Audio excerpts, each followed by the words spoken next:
About suffering, they were never wrong, the old masters. How well they understood its human position. How it takes place while someone else is eating or opening a window, or just walking dully along. How, when the aged are reverently, passionately waiting for the miraculous birth, there always must be children who did not specially want it to happen, skating on a pond at the edge of the wood. They never forgot that even the dreadful martyrdom must run its course anyhow, in a corner, some untidy spot where the dogs go on with their doggy life, and the torturous horse scratches its innocent behind on a tree. In Bruegel's Icarus, for instance, how everything turns away quite leisurely from the disaster. The ploughman may have heard the splash, the forsaken cry, but for him it was not an important failure. The sun shone as it had to on the white legs disappearing into the green water, and the expensive, delicate ship that must have seen something amazing, a boy falling out of the sky, had somewhere to get to and sailed calmly on. W.H. Auden is talking about a painting by the Flemish painter Bruegel of Icarus from Greek mythology, whose father was Daedalus, who was a famous workman, and he made them both sets of wings, proper feathers waxed together, with which they could fly. In the story, Icarus flies too near the sun in spite of his father's warnings that he shouldn't do such a thing, and the sun melts the wax which he's used to glue the wings together, and so as the wings melt he crashes into the ocean and drowns. And in what is a very famous painting of this by Bruegel, we see the end of the story, which is the white legs disappearing into the green water.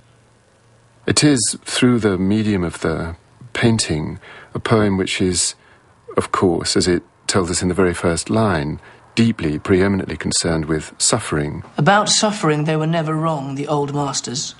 How well they understood its human position. How it takes place while someone else is eating or opening a window or just walking dully along.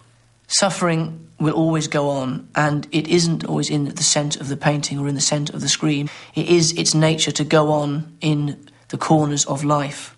In the poem, everyone turns away quite leisurely from, well, it's the nativity, a martyrdom, perhaps the crucifixion, and the fall of Icarus. Turns away from historical or mythological great events. In Bruegel's Icarus, for instance, how everything turns away quite leisurely from the disaster. The ploughman may have heard the splash, the forsaken cry, but for him it was not an important failure. Momentous, tragic events are happening around us. In the middle of us, between the ship and the ploughman, are these little legs of Icarus. Many, many poets have written about paintings and painters. The reason this has so much strength is that he's coming at a subject which he's very involved with himself. Yes, it is universal about suffering, but you have to consider when Auden wrote this in December of 1938, just after Neville Chamberlain and the rest of Europe have sacrificed Czechoslovakia to Hitler to buy peace. He has seen Europe turn away quite leisurely from these disasters. I think it's still got amazing resonance now with a news at 10 culture where we all know about the suffering that is going on, but we can turn it off. All of us are a bit like that expensive, delicate ship. We've always got somewhere to get to, and we can always sort of ignore suffering. I think this is a very angry poem. Some people have considered it somehow consoling that life has to go on. I don't think that's true at all. I think this is an angry poem that Europe turned away from its historical responsibilities.